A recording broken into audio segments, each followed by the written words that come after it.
What is up, everybody? We are live here on the FPL Wildcats channel. I am, of course, joined by Nymphria, Brett and Kurt, and this is the first live stream we are doing for the Fantasy Premier League, but we shall also have some coverage of the World Cup game, just to let you guys know how we're doing. You can see the rankings on the side, but we will talk about that as well. And I will hand over to Nymphria, our host. Hi guys, so we'll start off by wrapping up with the World Cup leagues that we did, because we've got a few people to shout out there, so we want to do that because we're all about the community here and we like to shoot all you guys out there when you've done well. So this one was just for fun, the iTeams app that we all joined, and it was a bit different from what we were all used to. Some of us did good in that, some of us didn't, some liked it, some of us didn't. FC Werewolves, I think I call him DD, took the win on 376 points. I came fourth on 360. Brett just pipped me to third, well done Brett, on 371. Jay came eighth, and Kurt, Kurt forgot to do his team. Did not finish. He forgot to do his team, so you know.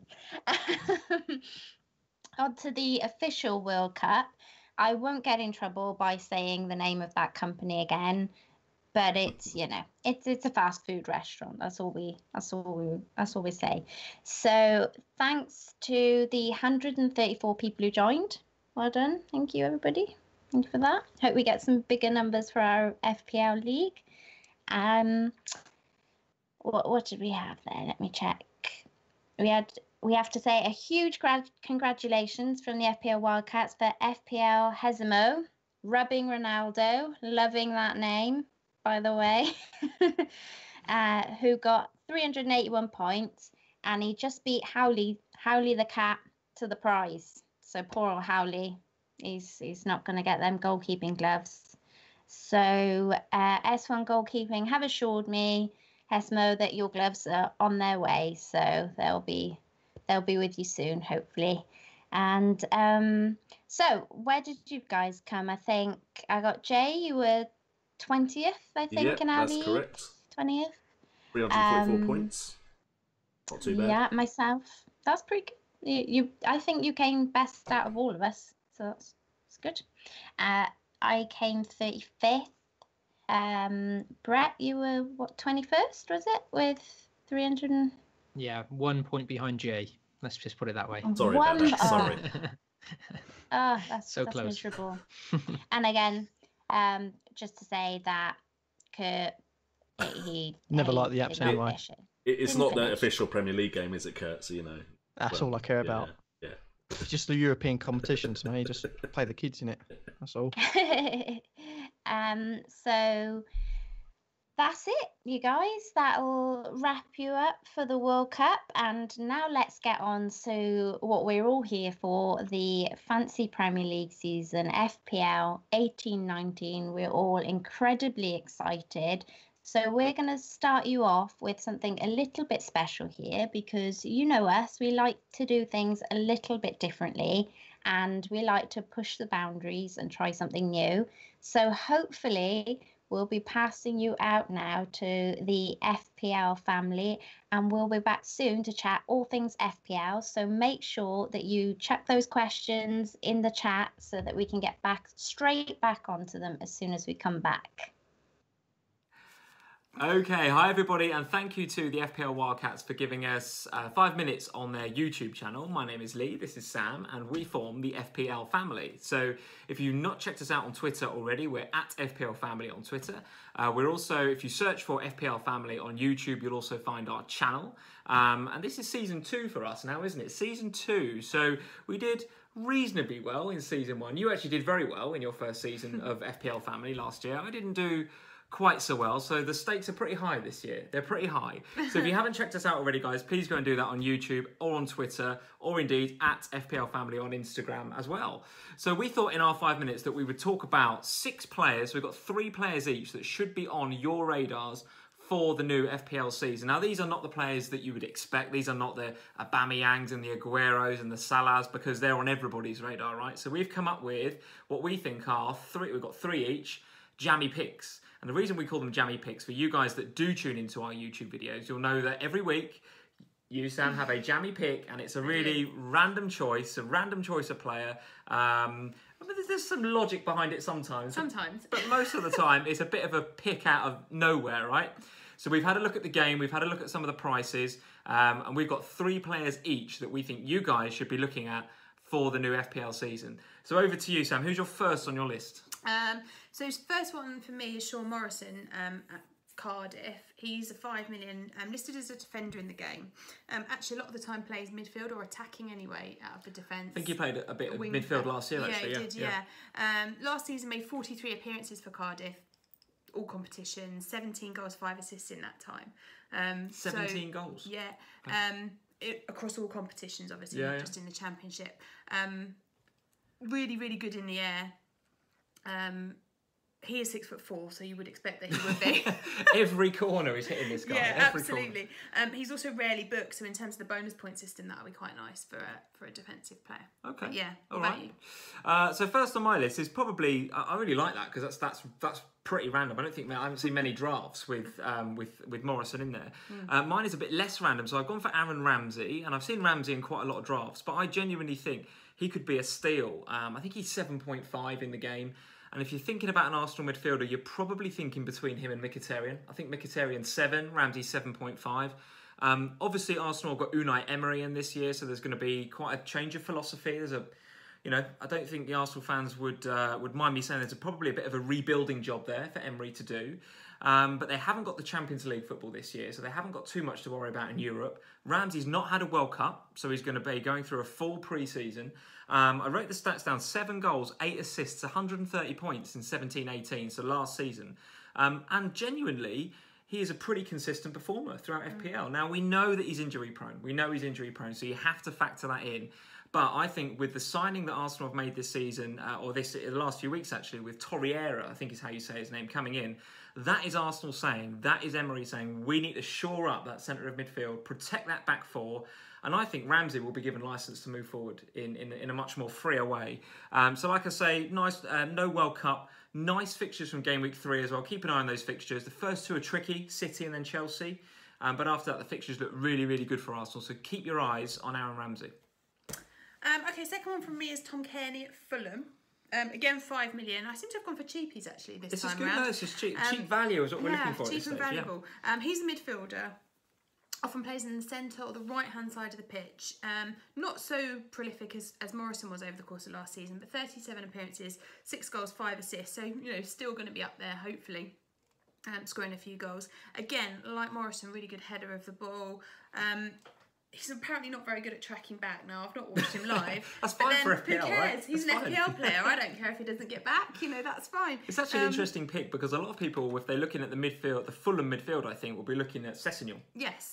The boy wonder at Fulham, who's I think 6.5. So if you're looking for a bit of a cheaper alternative, he's your man, I think. And I think also with Sessegnon, occasionally plays in the defence for them, whereas Kearney doesn't. He is a midfielder. So there is that element of if Sessegnon's a bit of a risk for actually becoming a defender, maybe Kearney's the way to go. Yeah, potentially. Okay, I like the sound of that. Right, so you've got some really good picks. Again, I've gone for a far less random one actually, and this is why perhaps you beat me last season, because you seem to find this value, which is great.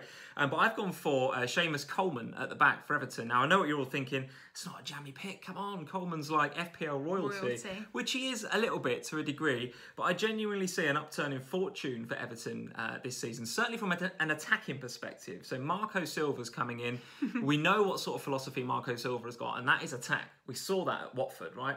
And they did concede a lot of goals at Watford. But if you're looking at attacking assets in that Everton team, Seamus Coleman's got to be worthy of a look. Now, having just said what I've just said, our clean sheet's going to be a bit of a premium at Everton, potentially, so you've got to factor that in.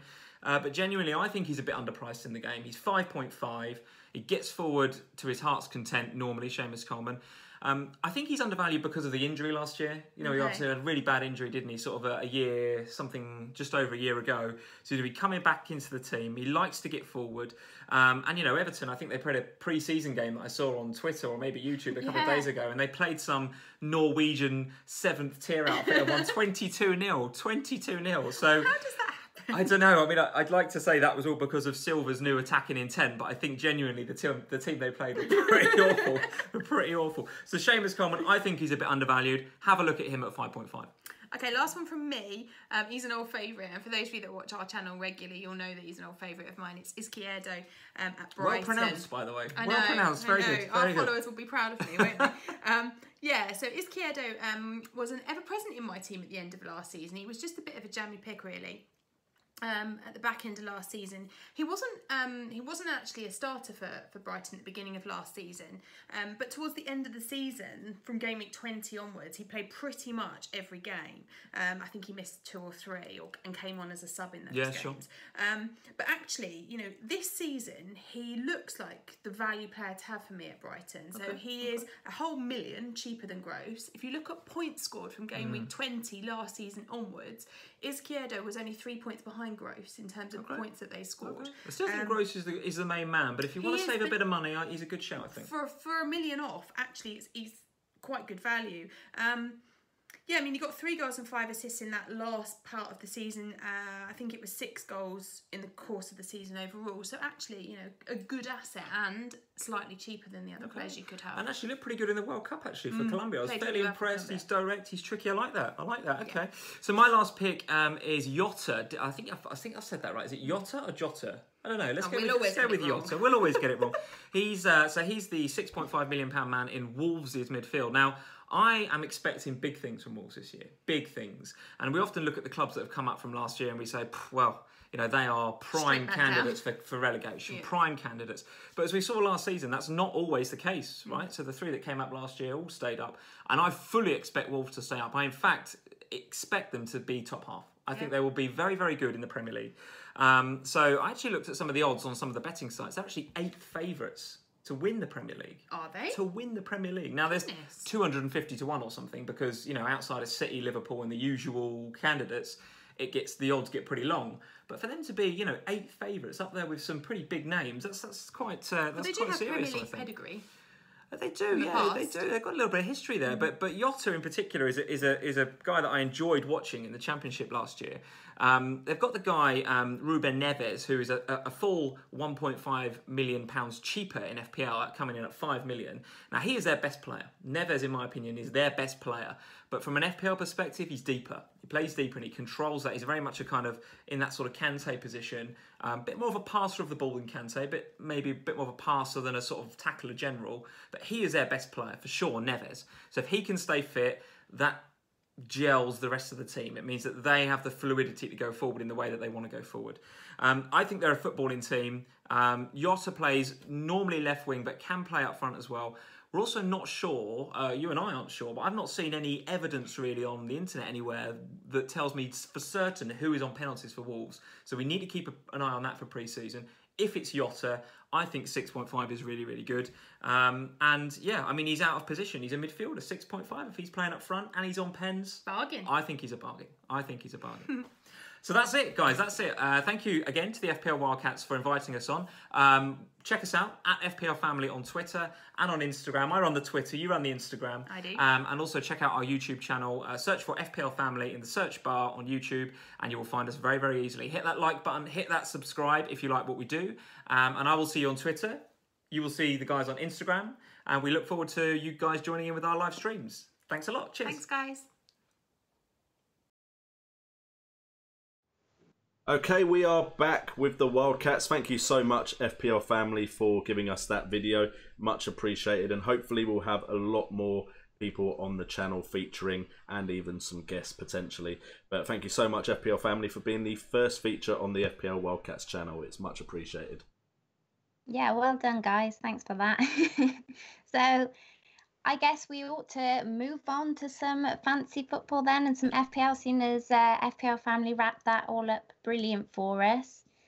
we kick off first with a question from the FPL Cougars, some other Wildcats out there. So hi to Kieran and Chris.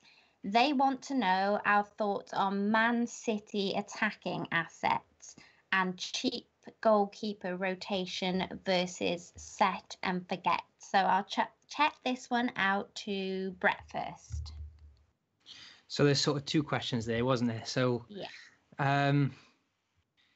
With Man City assets, obviously there's so many of them to choose from, isn't there? So it's that question of which one do you go for? Do you go for KDB, Sane, Mahrez? Is KDB going to be back in time for the first game week? That kind of thing. I just feel like they're all good options, but it's still 2 weeks to go, so it is still a bit of a lottery. Like there's still more information that we can wait for. And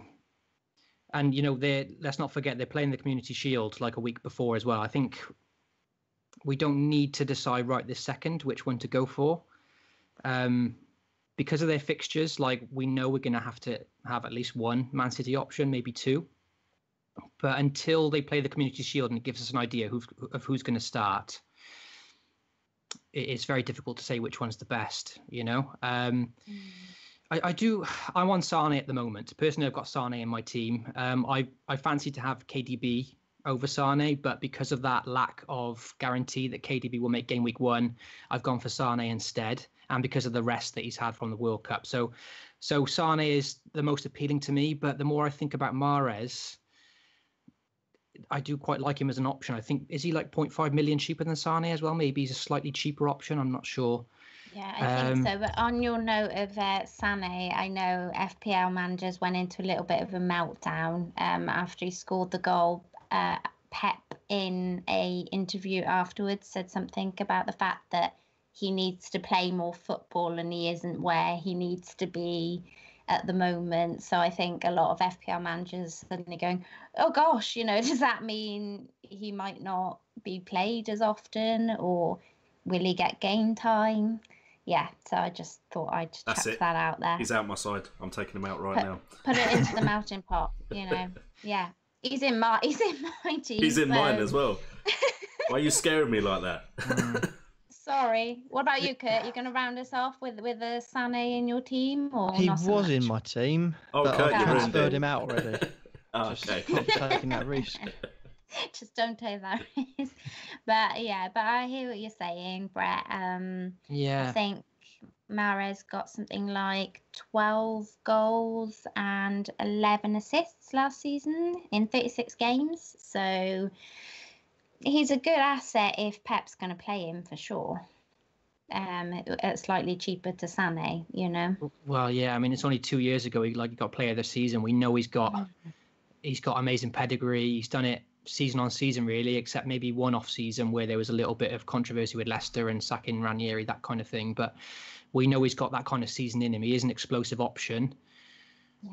So he could do another Salah, like Salah was last season. He signed and an African player ends up getting 32, 33 goals in the season, breaks the record.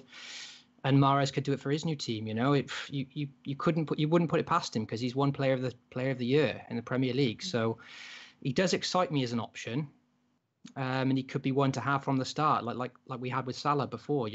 But even when you're talking about Sane, and it makes you work, like we haven't even kicked the ball yet. It's 2 weeks until the season starts, and we're already worried about the Pep rotation. Do you know what I mean? So that's why I just prefer going for KDB. If I knew KDB was coming back for game week 1, I'd just go for him because I know he's a 10 million outlay.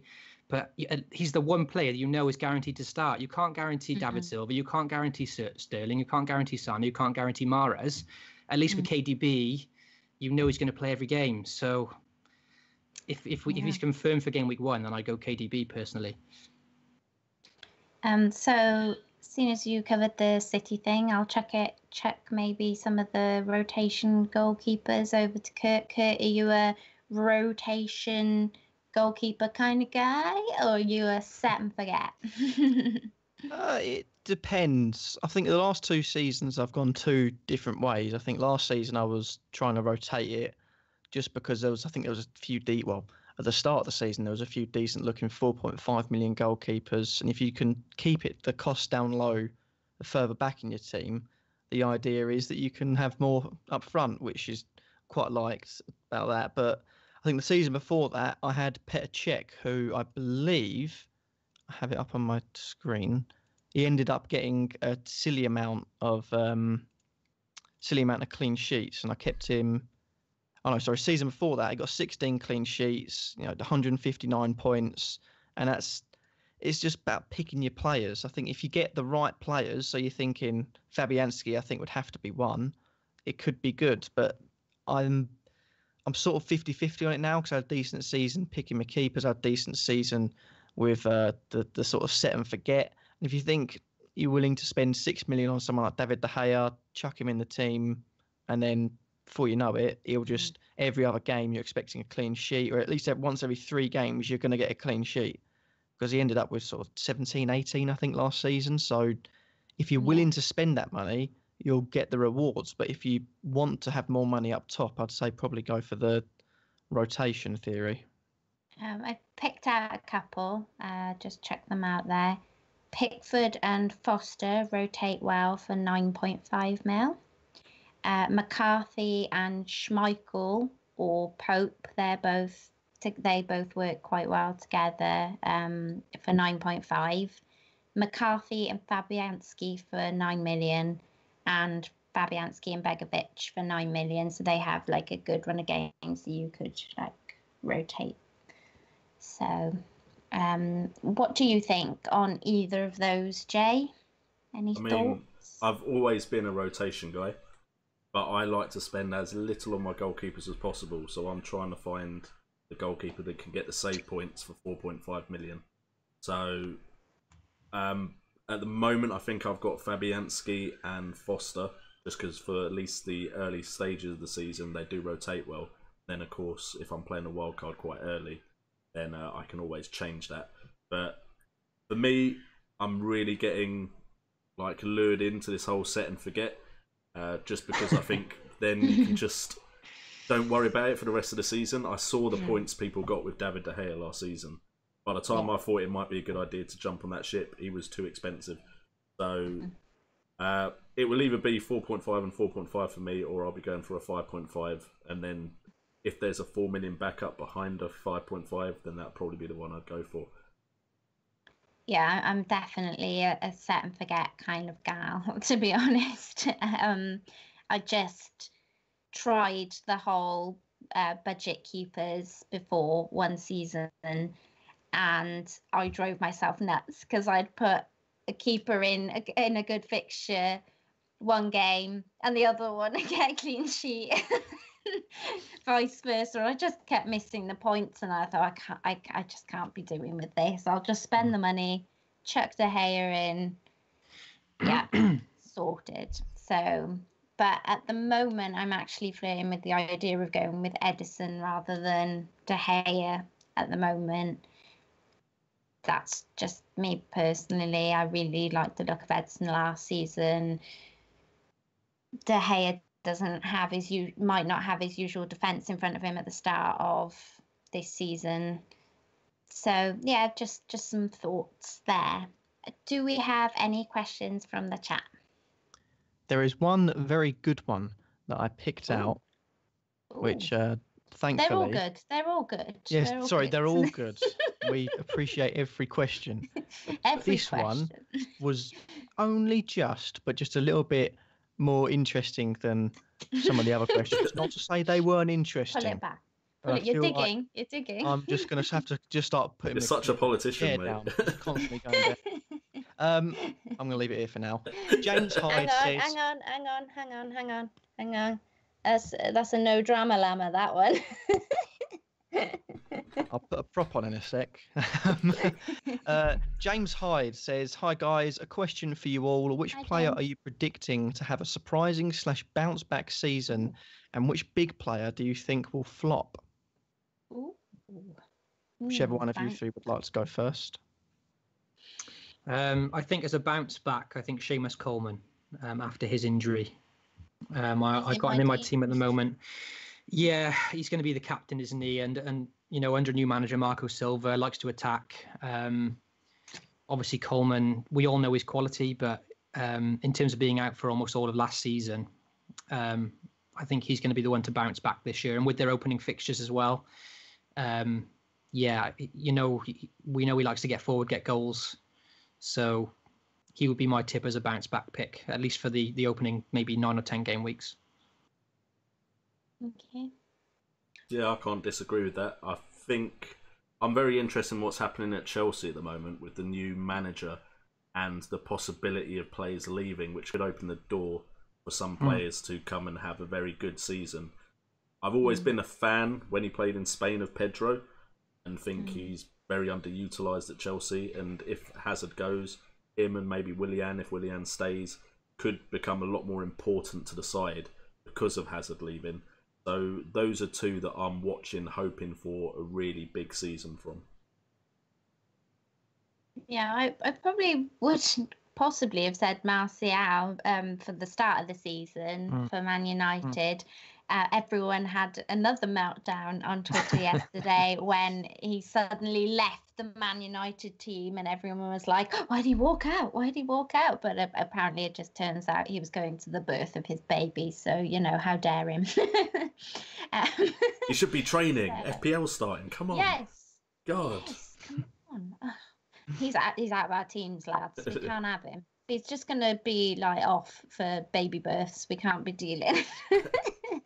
So I think I'm going to stick with Arsenal here, and I'm going to say I'm tipping Aubameyang to get the Golden Boot this season. So he'd be my kind of one out there. But I think my bounce back player of that team, if we can re-sign him, will be Ramsey. If not, because he did well towards the end of last season, but missed a lot of game time under Arsene, I would say Lacazette. So they'd be my two. So, what about you, Kurt?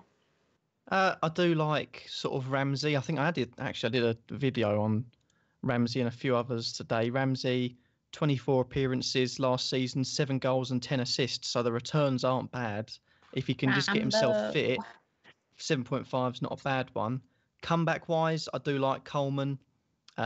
He's also in my team. I just think if he gets his form back to a couple of years ago when he was sort of everyone's sort of favourite player, just sort of if you like the Premier League, you sort of go Seamus Coleman and think you like him. Another one from Everton, I think, is Gylfi Sigurdsson, who is going to take FPL by storm. He has been in my team since I first done it. It's one of the only players to stay in there amongst the many changes, because I just feel like, he was hindered last season. People were going on his 4 goals and 4 assists in 20-odd appearances, which isn't good enough for a player like Sigurdsson. But you look at the fact they struggled at first. They got rid of Coleman, brought in Allardyce, who is a famously negative manager, and all of a sudden Marco Silva's in this season. Good signings. He's an attacking manager. Look what he did to Watford, at the start of last season. The attacking players they've got. I just think Sigurdsson could be looking at double figures in goals and assists if this season goes well for Everton. Now I've said that, he's going to get nothing. He's going to be sold in January, and Marco Silva's going to get sacked in October. So, yeah, I think that's an interesting one. As far as flops, though, I haven't really looked too much into it, but if we're to go on to just price-wise, look at some players, I mean, I'm one of the only people that is sort of, I've seen 50% of people have him. I don't think Salah's going to be anywhere near last season's sort of goal, assist tally and points tally. And every time I say it, I just feel like the entire FPL world is just sort of, don't talk to him. He's a loony. He needs to have checks. Everybody was subscribed to Kurt's channel. Go now. I was just back on a roll. Just looked at my channel. I've got 322 left. Lost 4,000. There are people all around the world pressing buttons now. But I think you just look at what a famous case for me is sort of a breakout season of someone you didn't expect to do that well. You look at Vardy, Premier League winning season, 24 goals, 8 assists. Next season, 13 goals, 8 assists. So it's not exactly going to be a fall from grace, a massive flop. But in terms of getting £13 million worth of productivity from him throughout the season, it's not going to be the same sort of Salah that was knocking in goals every week, hat-tricks here and there. I just feel like there will still be goals, but 142 total shots, 111 of those inside the box last season. That's like, he scored in pre-season, I got it here, in 52 seconds of the second touch of the ball against Man City. But it's all one. I think Liverpool had a fantastic season last season. Salah did, Firmino did, Mane did. And they've only bolstered that team. They have. But I think you go back to Leicester, they spent money. Granted, it's not exactly the same standard as Liverpool, but after they won the league, they spent money. But once teams learn how to play against them, so the counter-attacking style of using Mahrez effectively, really utilising Vardy's pace and agility to run around the pitch for 90 minutes and still look as if he's going to headbutt someone, as fresh as he was when he came out. Leicester had an appalling season, and I'm not saying Liverpool are going to be down the relegation zone. I just think they'll still be up in the top four. I still think they'll finish top four. But when teams learn to play against them, there'll be a lot of closer games. Because they won't be leaving themselves open for 5 and 6-1 hammerings, because they've taken the hammering once, they've taken the beating, they've conceded so many goals, they've been demoralised from it. That'll only make them want to defend against it more, and they'll look at the way Salah plays, the way Firmino will drop back, the way Mane will use his pace and agility, and maybe then teams will start to learn. I've just got a bad feeling. I've spent money on players before that have had good seasons and then not had good seasons. I just think Salah's slipping into that category, but I'll probably have him in my team from Game Week 1 anyway. I've got a quick question, Kurt. Obviously, Liverpool have invested quite heavily this summer, and arguably people would say that it's a very, very good window for them. They've signed a lot of quality players. Do you think, from an FPL perspective, that could actually hinder Salah because he's not relied on as much for goals? I think so. I think now they've got, because you look at their team last season and you think if Salah needs to be taken off or you replace Salah, you're looking at Danny Ings. They've improved that now. They've got Shaqiri in, so it's not as if they need to constantly play him. I think for Liverpool side of things, I think they'll be more relied upon at the back now. You think Trent Alexander-Arnold has learnt a lot. Rumours about who they're going to be signing in the defence. If they get another defender in, they've signed a keeper that knows how to use his hands. So I think for FPL perspective, the defenders will have a lot more usability. You think if Trent AA and Robertson get attacking down the wings, they could be phenomenal assets. With racking up the assists, and it will help. It will help Salah because now they've got. You think Naby Keita's come in. You've got Shaqiri coming in. You've got a few others coming in. I do feel like Liverpool are a lot stronger and got more depth to their team. So I do agree with what you're saying. Yeah. We did have a message from at Dave07 Smith, so Momo. And he feeds into this. He was just asking, is Robertson essential now? Liverpool look like they fixed their goalkeeper problem. And he owns him, by the way. So do I, Mo, just to let you know. So he got 1 goal, 5 assists last season, I think. So he's a pretty kind of attacking defender, 10 clean sheets, so pretty good defensively. And now, obviously, like the guys have just covered, their defense has been bolstered. So they have West Ham, Crystal Palace, and Brighton up first. So pretty good run of games. And he had 12 shots on goal last season. So Robson is definitely in my team, and I don't think he'll be going anywhere.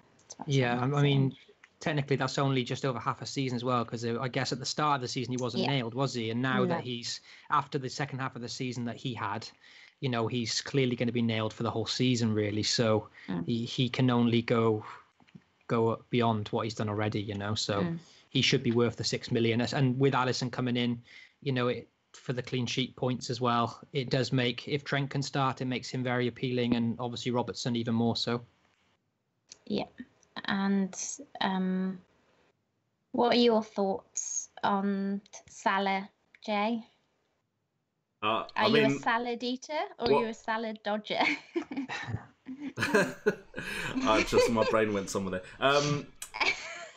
I can see Kurt's point because it has happened before, but I think there's also been cases where people have had breakout seasons and then it's continued. I think at his current ownership, Salah is too risky not to own. And the fact that if he doesn't have a great start, then about half the players don't have a great start. So it's not like you're risking massively by owning a 13 million player when his ownership is that high. And I think if you look at the type of goals that Salah scored, yes, a lot of team goals from Liverpool, but there were moments where it was just Salah magic. And a player that can produce that kind of moment, to me, is a player that should still be having maybe not as good a season as he had last season, but will still have a good season. And I think with the new signings, I think you've got Fabinho, who's going to now be that anchor in midfield, which probably allows the likes of Robertson and Trent Alexander-Arnold to even push forward even more, because Fabinho can drop back into, say, a back three when they're on the attack. I think you're going to see the likes of Salah and Mane maybe not have to even consider going out onto the wings, and it could be an even more dangerous side. But with that, you've got the possibility of goals being shared out. Salah could get man-marked, and then players like Mane, Firmino, Robertson, Trent Alexander-Arnold could all start getting even more points. So I can see Kurt's point, but there's no way I can't have Salah on my side when his ownership is that high. Just quickly before. So Kurt, obviously you're concerned about Salah, that he couldn't. We're all like, Kurt. No. I've opened You don't anger get out the pack. Exactly. You don't anger a pack. I want to know if Kurt owns him or not. At the moment, no, I don't own him. Okay. I do have Mane and Firmino, because I think if you get 13 million for Salah, 9.5 for the two of them. I feel like if it's not going through Salah, normally it goes through the other two. So I feel like if Salah is to lose the amount of goals and they still score the amount of goals they did last season, it'll be picked up by those two. So I'm sticking with him. Further to my point, though, I think if you look at quickly, just to try and put my point into perspective, because it's a similar position, this one. Eden Hazard's best season for FPL, 233 points in 14 to 15. His next season, he scored 104.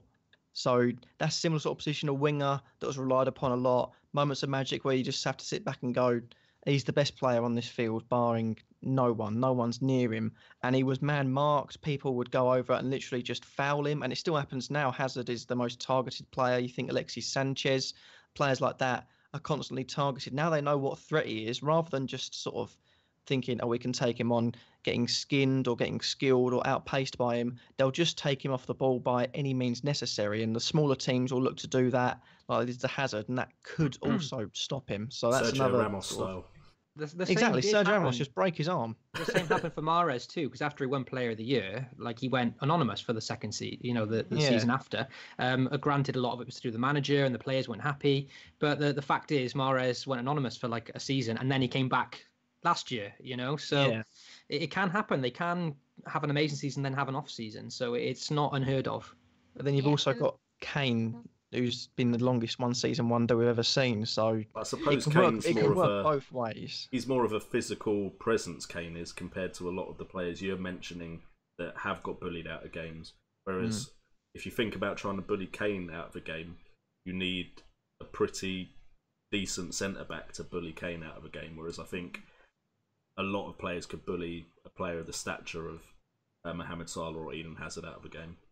I think just from my perspective, though, I'd still, with FPL, I tend to look at how I structure my team in placeholders. So for me, having that 13 million there seems far easier for me to downgrade to anybody effectively, because he's the most expensive in the game, than it is just in case he starts and does continue being, King Mo Salah, and me trying to have to squeeze him somehow back into my team, So that's just generally where I'm at with it. I'd rather have him there and know that I can downgrade that player to anybody and use that cash elsewhere, So it's just kind of where I'm standing with it.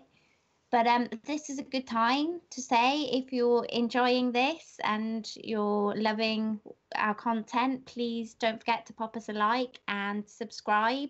If you subscribe, something cool will happen on the screen somewhere, I've been told. It has happened this stream, so they should have seen it if Woo! Well done. Thank you. Cool. So do we have any more questions, Kurt?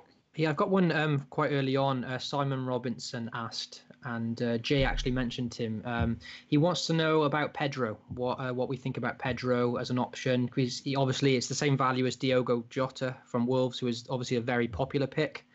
But with Willian, potentially leaving, could Pedro be a good choice?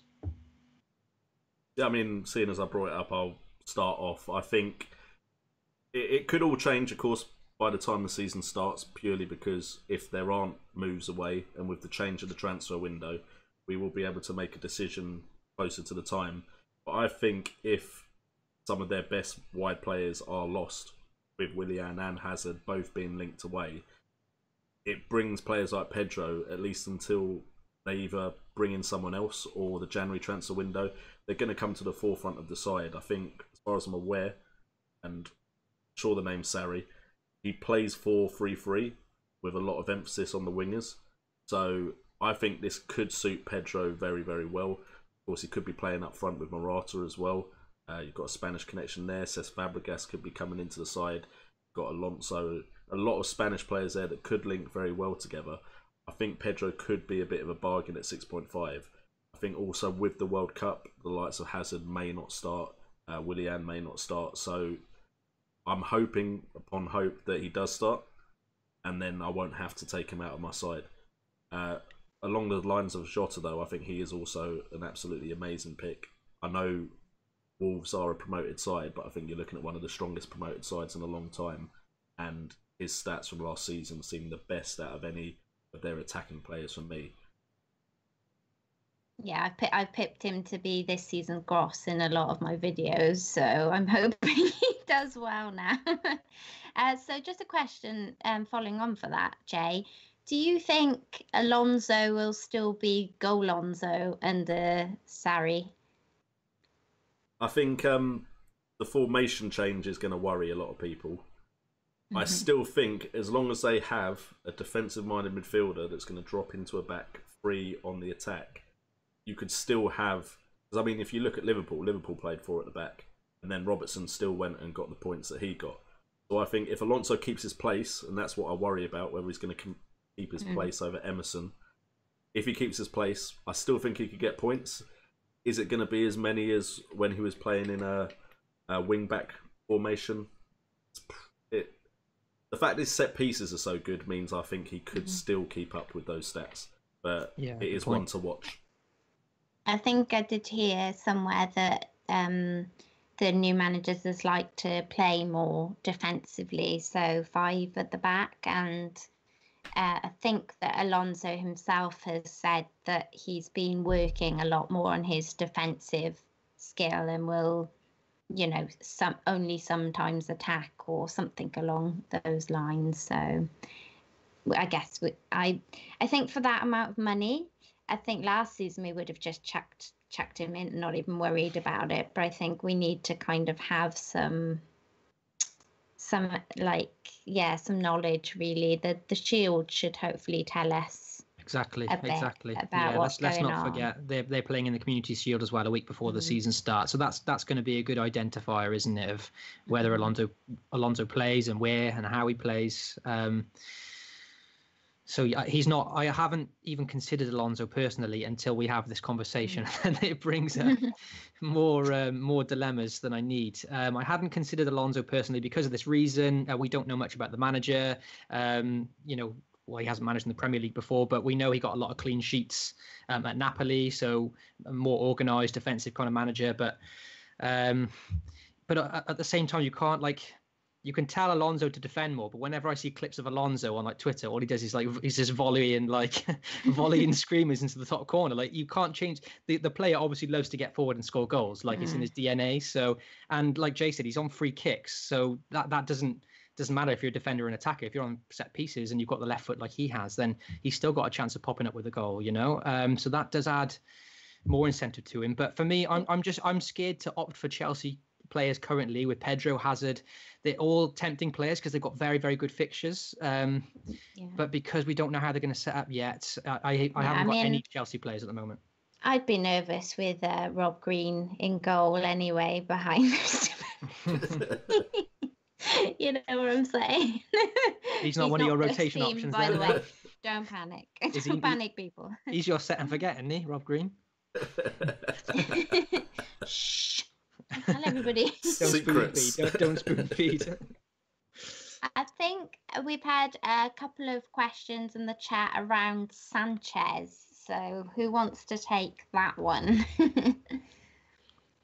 What do we think about him? About the fact that he obviously scored pre-season, along those sorts of lines, really. He's not a player I've looked at too much, if I'm honest. I guess, and it's not that I've looked into his stats, or I haven't given it much thought. So perhaps there's a reason to go for him. And it's not so much that he had an off season last year and didn't deliver the big numbers. It's more that he plays for United and Mourinho and the way they play. And because I haven't seen them, a lot of these big players for United, they kind of get sheltered a bit. I don't know what it is.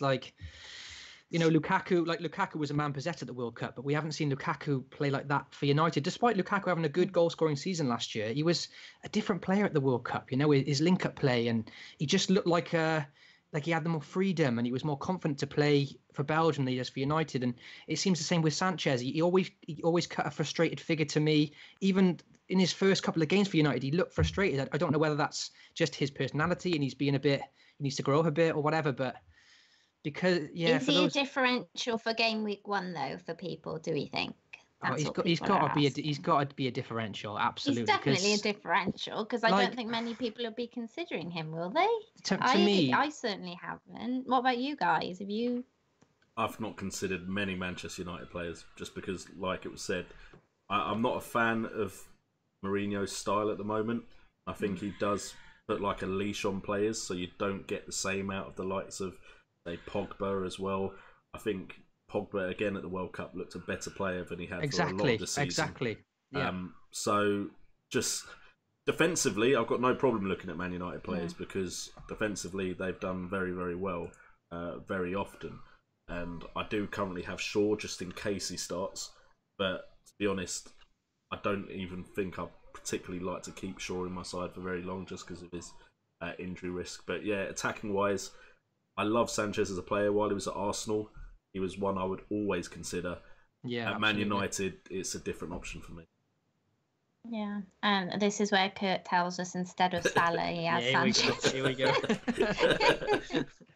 Oh, no, my only nailed on Man United player is Fellaini. Can't look past him. He's one of the most gracious footballers. No, Sanchez is a weird. I don't have Sanchez. That's a no problemo. That is. Sanchez is a weird one because he had an all right season when you look back at his stats, or an average season. But when you watched him play, you can't really remember too many games where you thought, "Oh, Sanchez was phenomenal there." Where you think Hazard had a lot of them, Salah had a lot of them, Aguero, De Bruyne had a lot of them. I haven't gone near Man United players. I said for the last couple of years, I think Mourinho is a dying breed of manager. He was good, but I think last few jobs he has sucked, and I feel like it's only a matter of time before Man United ditch him and get rid of him. I don't think they'll get anywhere near the league this season. I mean, these are some harsh words, but I got more dislikes than likes, and I predicted Manchester United would struggle and finish way outside the top 4 in Mourinho's first season, and they proceeded to do that. So, I mean, I'm not wrong. He has been poor in league finishing. I'm just stating facts. Kurt is like the Simon Cowell of the stream, isn't he? He's always the one that everyone boos and like...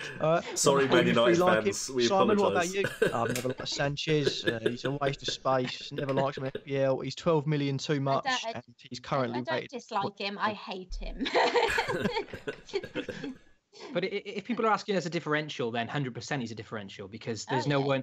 We know how explosive he can be, and that season for Arsenal, he got like 30 goals, 15 assists. Like for me, perhaps because I'm an Arsenal fan, but he was the best player in the Premier League that year, like 2 years ago, whenever he had that season.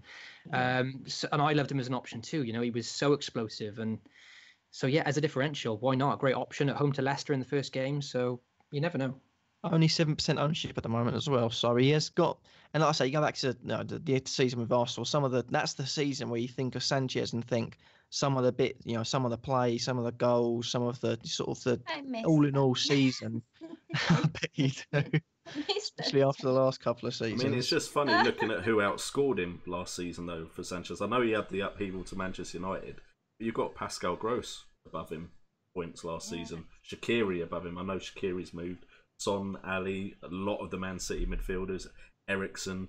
But it just seems like a bit of an unnecessary risk for me to just take a punt on him. Milivojevic scored more. Did I miss his name? Oh, yeah. Milivojevic.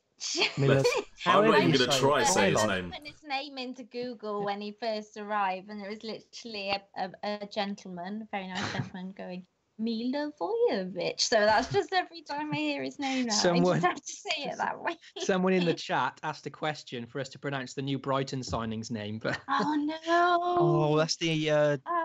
is that Ali the Iranian one? Is that the Ali No, J? I'm not going anywhere near these. I always miss his names. Go on, Kurt. Go on. You can do it. And then you do it. It is like £7 million on FPL, isn't he? Yeah. I'm assuming so. Ali Reza Jahanbakhsh. My best guess. Jackenbacked or something like that, I think. Yeah. Ali J. Nim will give him a nickname at some point, and we'll just all use that nickname. Dave. Yeah, he'll get a nickname. Like everyone else has a nickname. Yeah. Like, actually, I have another question from Mo. Great nickname for Schmeich. That's Schmeichel. Schmeichel. I call him Schmeich because I can't spell his name. So, if he joins Chelsea, who would you pick, Schmeich or Leno? So I think I'll take this. I'll start off at least.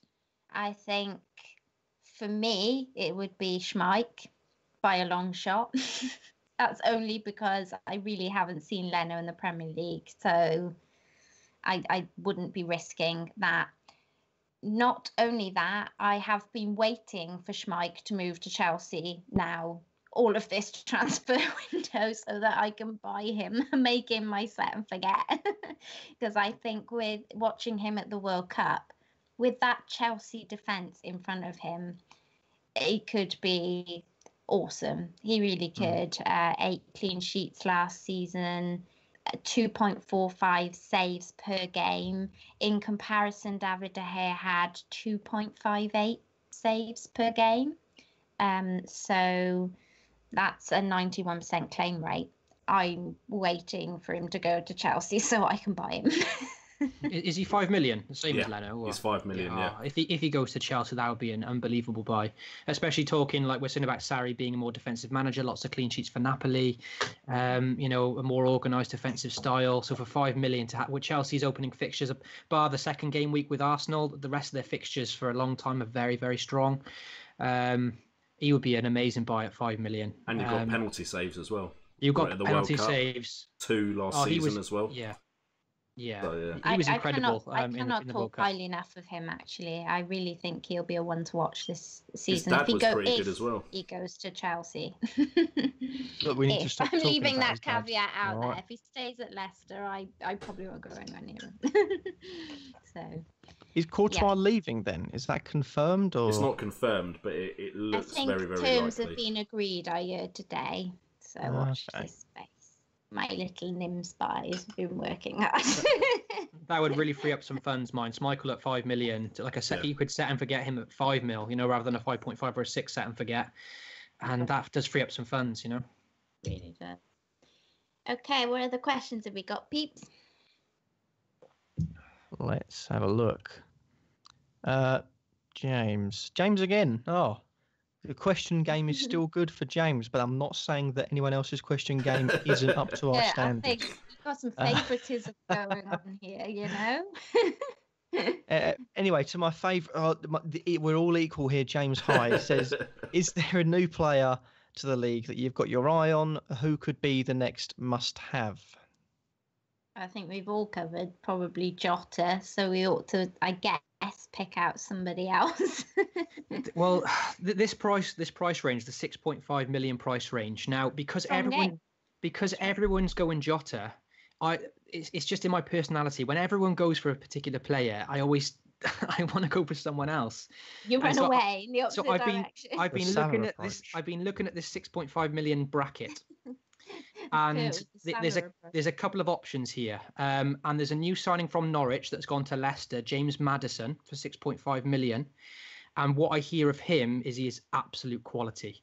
And now, I've watched some clips of him. His stats last season were good, 14 goals and lots of assists in the Championship last year. He's still young, maybe 2021. I'm not sure of his exact age.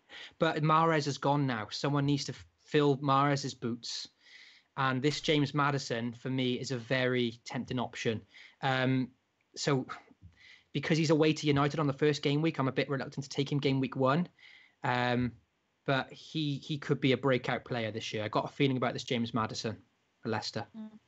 Well, I've got a few videos on my channel about some midfield, cheap price midfielders, so you can always go and check those out because they cover quite a lot of the players coming up into the Premiership, into the Premier League, I should say. One of them, I think, that stood out to me was Patterson. Is it Callum Patterson, I think? Cardiff? Yep, that's the one. I think he got quite a lot of good goals last season. So I guess he's one to keep an eye out. Yeah, I'm completely blank. I got loads in the videos. Check out the video. a few other picks that I've looked at in this price bracket as well. 6.5, so the same as Jota. Obviously, Richarlison now at Everton is very, very tempting. Great fixtures. Under Marco Silva, his stats were phenomenal last year. One of the most highest in touches in the penalty area of the opponents. Those kind of stats are brilliant for Richarlison. And then another one that's kind of slipped under the radar, because I love looking at these kind of players that no one else is looking at. For example, there's a player for Southampton. Is it except for Sanchez? There's a player that Southampton have signed called Elianusi. And they've signed him for 16, 20 million or something. And he got 22 goals in 66 games for Basel last year. So a goal every 3 games. Still very young. I think he played in the World Cup. And he's another one now that Tadic has left.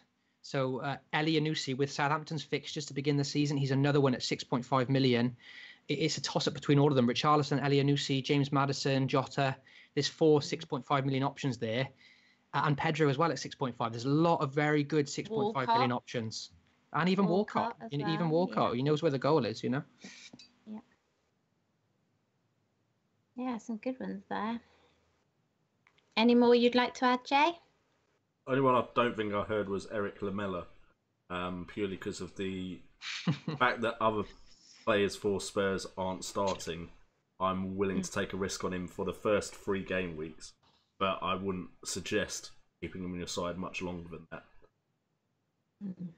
I think there seems to be a very strong argument happening that a lot of people want to wildcard round week 4. I think I'm getting a kind of sense that's when people are going to do. So they're going to soak up all the points from, I guess, differential or nailed on players that we know are playing because other people aren't there, like Lamela. And they're going to soak up those points and then wildcard when they know who's back and, who's more nailed on and things like that. Personally, I'm going to try and avoid that if I can help it, just because I always like to have chips in my pocket in case I get hungry. Someone was actually asking about that in the comments, Nim. Someone actually did ask in the comments, is it essential to use a wild card because of the World Cup? An early wild card, is that essential? That's what someone was actually asking in the chat. Yeah. It really just depends for me on the type of FPL player that you are. I don't know what the other guys think, but for me, I like to hold, like I said, I like to hold chips back in case I get hungry. So yeah, not for me. See, yeah. I would personally go the other way, and generally I play my wild card before, say, game week 8 or 9 would be the latest. Really, because I think by that point we get to start seeing some stats from sides. We can pick a better side than we picked initially. Because right now we're going off a pre-season, last season World Cup. When we start seeing competitive games, we start getting all that information. Then I feel like I can now pick a better side than I initially picked. So I'm not saying I'll play it game week 4, definitely.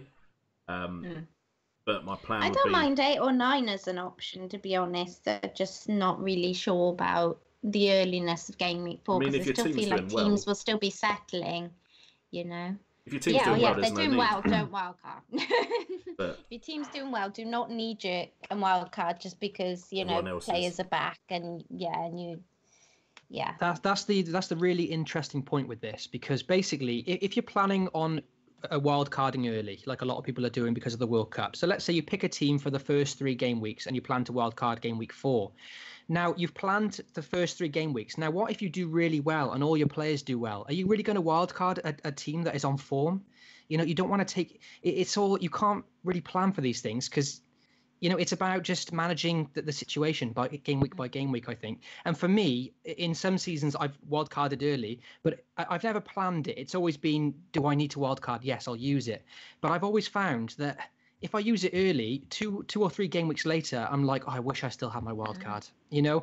And the longer you can go without using it, I think the better you've done, really, because if you can get to game week 8 or 9 and still have that in your pocket and everyone else has used it and you know, you've still got a decent rank, you think, wow, I've still got that in the pocket as well here. And I've got even more information and I haven't even used it yet. So you can try and plan it. But like I said, if your players do well for the first 3 game weeks, maybe their fixtures get more difficult and you bring in other players that have better fixtures. But you know, sometimes it is about form over fixtures. You really want to take out those good playing, you know, good performance players. You know what I mean? So, like me taking a -12 around about game week 7 or 8 last season to take out Mohamed Salah for Eriksen. So if I had used my wildcard then early, like a lot of people do, I'd have both used my wildcard to to take out Mohamed Salah and not have Mohamed Salah. So that would have been really rubbish. Instead, I took a -12, which was just as crazy, I know. But I did have a wildcard to recorrect it. You know, swings and roundabouts. Cool.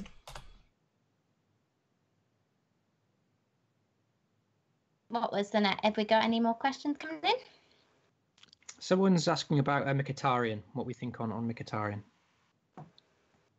He missed a penalty today. Oh, he did. He's dead. Get him out. Was that an open play or in a shootout? Need to change. That was in the penalty shootout.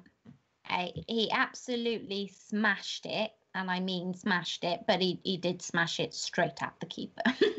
So he's potentially got a broken foot. He's definitely out. Not risking that. But he has a great Mickey toy out. Not that I'm, you know, not that I'm kind of a spokesperson for it. But no, I do like Mkhitaryan, actually. I would consider him. I think he's important in Emery's plans. I think he will get a lot of game time. He's definitely a one to watch. He worried me a bit at the end of last season. He kind of blew a bit hot and cold. So I think I'd like to see a bit more of how Arsenal are going forward and how Emery will actually set up this team now on attack before nailing my mast on any of the midfielders there, if I'm honest. But I am sure towards the end of the season I will likely have, if Ramsey's still there, him or Ramsey in my team. I think there are more nailed on options, though, attacking options for Arsenal. They're not going to be as cheap, but you really can consider Lacazette and Aubameyang, and I really don't think those first 2 opening fixtures should matter too much. I know they look horrible. I know they look scary, but those 2 are proven to score against big clubs. I don't think we'll win, but I think they can still get points. That's my thoughts. Just a quick question to you, Nim, about Aubameyang you mentioned. Now, I've heard today he played out on the left, and obviously the rumours are that Emery wants to play Aubameyang and Lacazette together, so that could push Aubameyang out to the left. Does that change your opinion on him as a potential, an option? No, because assists are important in this game too, and I think he will possibly still get more points than Lacazette just because of the fact that he will get bonus points and assists and things like that for creating chances for everyone else. So, yep. For me, on Mkhitaryan, he was in my first draft actually, as well as Aubameyang. So I am in agreement with you to some extent, Nim. The fixtures do look very tough, but I was kind of ignoring that because they've had, there's very little World Cup interest in Arsenal, so they've had a fresh sort of summer and they, a lot of pre-season training, blah blah blah. And I think for Mkhitaryan, it's just because his price tag is so tempting because it's just 7 million. That's what makes him such a good option because, once you get those two fixtures out of the way and the fixtures get better, that's when he becomes more appealing. But now in my draft that I haven't quite shown yet, I've now removed Mkhitaryan because I do want to wait until those two games are out of the way and see, is Ramsey the better option? Who's playing further forward? Who's getting subbed more? So I'm kind of holding fire on Mkhitaryan at the moment, but there's no doubt 7 million is surely going to be a bargain for him throughout the season. Just whatever you do, stay away from our defence for now, at least, until we know. Go on. I would just like to say, I actually think their fixture list is very good. And I know it's Man City and Chelsea first, but Man City, a lot of players were at the World Cup, featured a lot in the World Cup. True. Chelsea, so many transfer rumours. So different style under a new manager. And hang on. Is this the whole England situation for the World Cup again? Are you trying to where we were like, England are going to do well, come on lads, and you guys were like, no. Are you trying to do the same for us and Arsenal? I thought, Kurt's been disagreeing. I thought it was my turn to disagree. But then after those two fixtures, it's West Ham, Cardiff, Newcastle, Everton, Watford, Fulham, Leicester, Crystal Palace. And if you want to play Man City and Chelsea at any point this season, I think first two game weeks, especially Man City first, get it out the way, one, but also it's probably going to be, I'd imagine, Mahrez and Sane. You're not going to have, I'm imagining De Bruyne may or may not start, but he could be jaded. Aguero, of course, at the World Cup, didn't feature as much as Jesus, so you'd imagine Aguero's going to start. But just generally, these players could either start and be tired or may not even start. So I actually really like Arsenal's fixtures. As far as Mkhitaryan, I prefer Aubameyang. I think playing out wide could even benefit him. You saw how much space Salah could make for himself out wide. Potentially, he could play in the half space and make more space for himself to get onto passes than he could if he was the one leading the line. And then if Ramsey, of course, stays fit, he's my preferred option, even if he is a little bit more expensive. Yeah, I suppose with Lacazette, he does a lot off the ball as well, doesn't he? That's one of the plaudits he was kind of getting last season when he wasn't maybe scoring a lot of goals. He was making a lot of runs and, pushing defenders back. So that could benefit Aubameyang too, that partnership. If you want somebody a bit cheaper up front and you want Arsenal, then, don't be strong-armed into Aubameyang. If Lacazette is all you can afford and you love the rest of your team, but you want a kind of Arsenal forward, then get Lacazette. I don't think he's not going to get points, if that makes sense. I just personally have been following, this sounds bad, like almost stalkerish, but I have been following Aubameyang since he was even just kind of mentioned to possibly come to Arsenal. And I just think this is possibly his time, so and you he can seems to be downgrade thriving. Quite easily. It's easy to downgrade. Yeah, true. And Emery is working Arsenal like a pack horse. Like, we're either gonna hit the ground running and pound it out, or we're gonna be shattered, because he is just working us like training the lads really hard. Some of them like that and a lot of them don't. Aubameyang seems to be thriving in that situation. I have heard Ramsey doesn't like it so much, so that might be in his decision whether he stays or not. So there's a bit of a fun fact as well for Arsenal. So the last two seasons, they've opened the Premier League on the opening day at home. and there's been 7 goals both times. A 4-3 win against Leicester. Get 'em all in. And a 3-4 defeat to Liverpool, both at the Emirates on the opening day of the season. 7 goals in both opening games for the last 2 years. So this Man City game could be a goal fest. You never know. So what you're saying is bring Leno in. I got this. You got this. Cool. What have we got up next? Twitch question alert from Sean Peterson. Are you guys on YouTube only or Twitch as well? I'll let the tech guy answer that one. I mean, Our but lion. now, kind of all of our audiences are on YouTube. We know YouTube. So at the moment it is just YouTube. We have discussed it. It is something that we could possibly venture into. It's kind of like how many people would actually go and watch us on Twitch. There is a lot more we could do with Twitch. It's a lot more friendly for streaming, and also it's friendlier for getting onto other platforms. So it has been discussed. Nothing is set in stone yet. But if that is something you guys are interested in, maybe next stream I could put a poll up. We can see how many people of you would watch us on Twitch, and how many of you would just prefer it if all of our streams were on YouTube.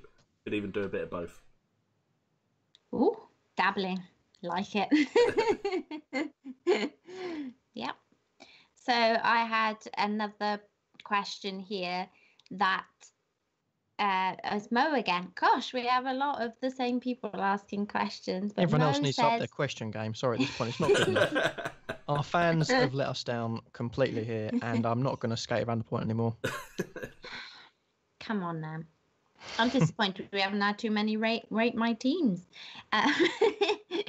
So he wants to know if me personally has a crush on Aguero, and I will pass this question out to all of you actually, but Aguero, Aubameyang, or somebody else. So I'm just gonna say, Mo, it's always been Aguero. Always will be Aguero. So, yes, that's me personally. What about you lads? Any personal crushes on football? It has to be Olivier Giroud. It has to be Olivier Giroud, the sexiest man in football. I never quite got that, you see. Surely. I never quite. Sorry, Giroud. No offense, but you're a bit too tall and beardy for me. He can shave. He can't do anything about the height, but he can shave. No, I would look tiny next to him. I'd probably just reach his kind of. Move on. Move on. That was terrible. Somebody save me. Well, I've answered, so I think the other guys have to answer. My FPL crush would have to be Jules Breach, I think, to be honest. Oh, that's cheating. Oh, come on. That's cheating. Someone's after a job elsewhere, aren't they? Oh, He can't leave, he's contracted. Kurt? Only one man for the job. I I mentioned it before. You can't go past Fellaini. The way he walks on this earth is gracious, and I can't help but look at him in wonder. I knew you were modelling your hair on him. But, yeah. The hair goals. So we'll check it back out to the chat for a few more. What their crushes are. What are your FPL crushes? You tell us who your Mark crushes Sutton's.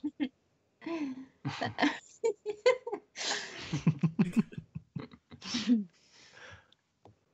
Oh dear. FPL Mechanic would like to know our opinion on Lucas Moura, with the absence of Son and a lot of Spurs players in the World Cup, that kind of thing. I'll be honest, I don't really know enough about him and haven't seen enough of him in the Premier League to properly judge him. I know he's always shown promise. He's been linked with so many clubs in his career. There's clearly something about him that teams and scouts find appealing as a player, but there just isn't enough for me to really go for him over Lamela. But that is my take on it. Yeah, I mean, what I've seen of him last season, he looked pretty good. I mean, he was quite attacking on the wing, I believe, quite a lot. But I'm a bit with Jay here. Really, I don't know enough really, and I really want players, the core of my team or most of my players to be from the start players that I can almost hang my hat on and say they're most likely to get points, or they've been proven in the past. I like that. Most likely. Most likely. likely. Hear that, Kurt? Tell you what, I'm not happy with all this Mo Salah chat. You're all doomed. Big mistakes. If Mo doesn't do well, Kurt's going to come onto the next stream and just. It'll be like a god, won't he? And if Mo does do well, then I'm going to resign as doing FPL YouTube. Just never ever show my face again. Oh, what? No, you can't do that. Who would we pick on then? Oh. Bring someone else and you don't love like it. We really love you. Don't feel like that. We're missing the bow tie, the flashing bow tie that you lost. I'm missing it as well. How do you lose a flashing bow tie? Who does that? You're asking me. I don't really know because I managed to lose it somehow. Yeah, I have no idea where it's gone. No idea. It's not there. Maybe you lost it with your dinner the other week. There's a potential. There is a potential. I've starved myself tonight just to be on this stream. Oh Lord, don't do that. In fact, out of fear, I haven't actually eaten since the last stream. Every time I see food, I'm like, I can't do that. The flashbacks. So anyone who wasn't tuned in for the World Cup lives that we did when we were testing the channel, Kurt might have had a bit of an accident whilst eating his dinner during the last live show, and so might have had to do his food in his underpants. So do his food, do the stream in his underpants even. So yeah. Didn't want the food anyway. So just to quickly get back to a mechanics question, FPL mechanics question about Moura. Yeah, my opinion on Lucas Moura, I think there's some of these players that because teams are missing other players because of the World Cup, we're kind of getting excited about them just because they're going to be playing for like a couple of game weeks. It's like, I think it's the wrong way to go about it, because I don't think he's going to nail down a place in that team, regardless of whether he does well or not. I think he hasn't had enough football for the last 2 years, really. He was in and out of the side at PSG, didn't play much for Spurs last year. There's not enough in his favour to say Lucas Moura is going to be a good pick. He's a bit of a gamble. So if you want to live dangerously, then go for Lucas Moura.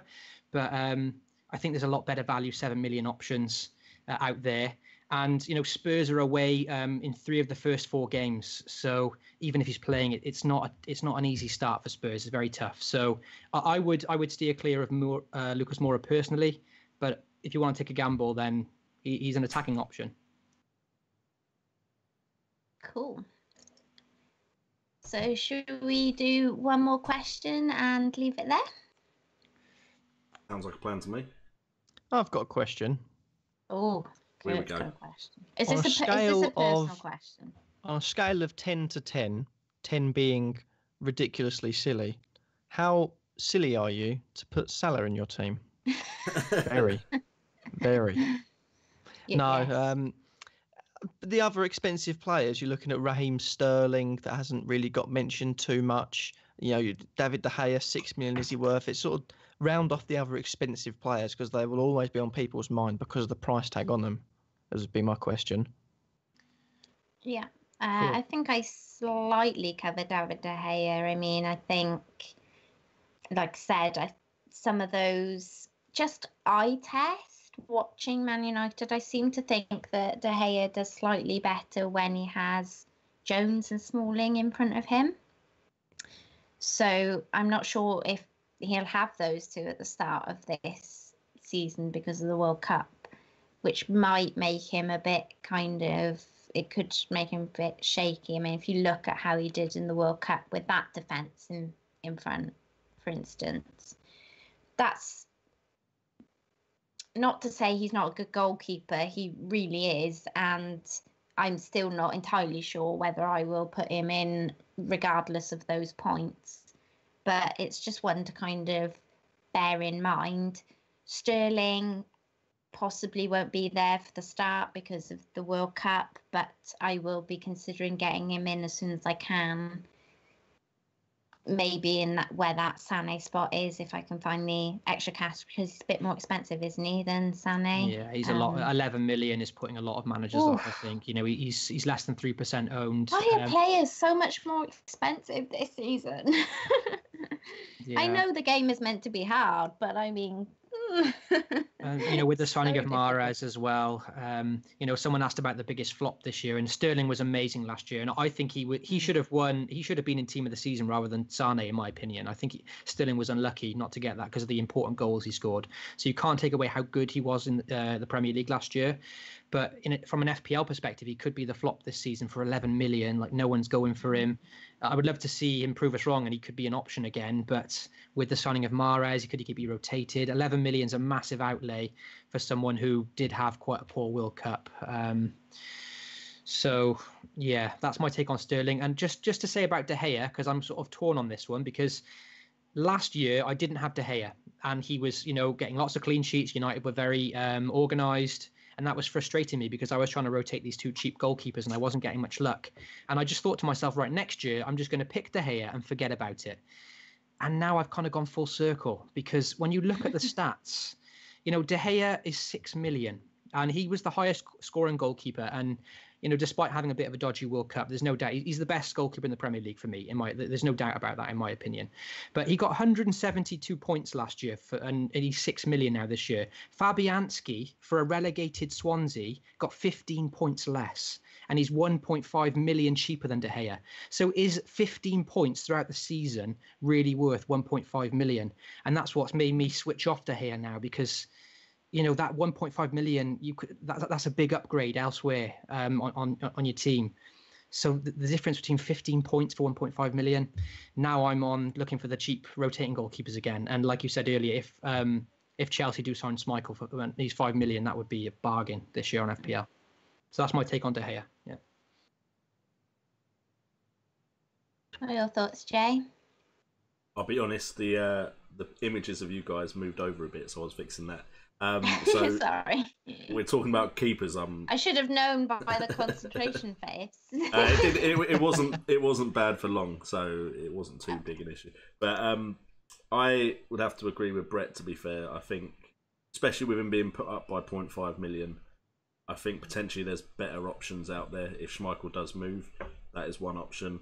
I think sometimes you can just look at players like Fabianski, gone to West Ham. West Ham could potentially be better defensively now, but it's not like they had a great defensive record last season. Still, a 4.5 million could get the saves needed. And you had other players that got close-ish to David De Gea for cheaper. Edison was one of the closest to him.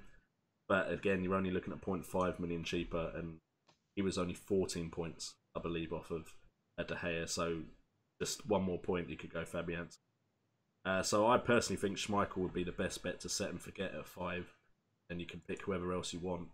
That is probably the way I'm leaning. Cool. As long as he goes Chelsea. If he stays at Leicester, like you said, then Yeah, definitely. Of course, same. And Kurt, what about you? I like Fabianski. I think West Ham under their new manager will improve a lot.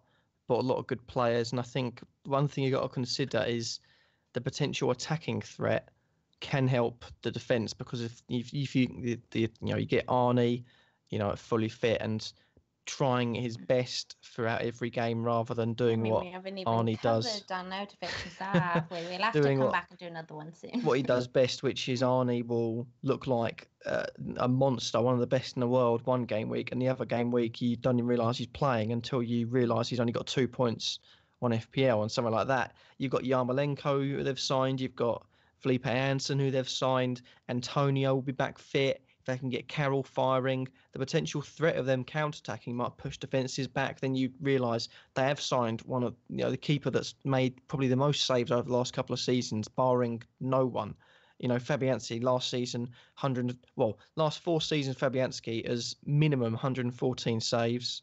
You're looking at clean sheets, minimum of 8. And that's if relegation threatens Swansea. It can only go up from there in my eyes. And you've got the likes of the signed Fredericks to help the defence. They've got, I can't remember his name now.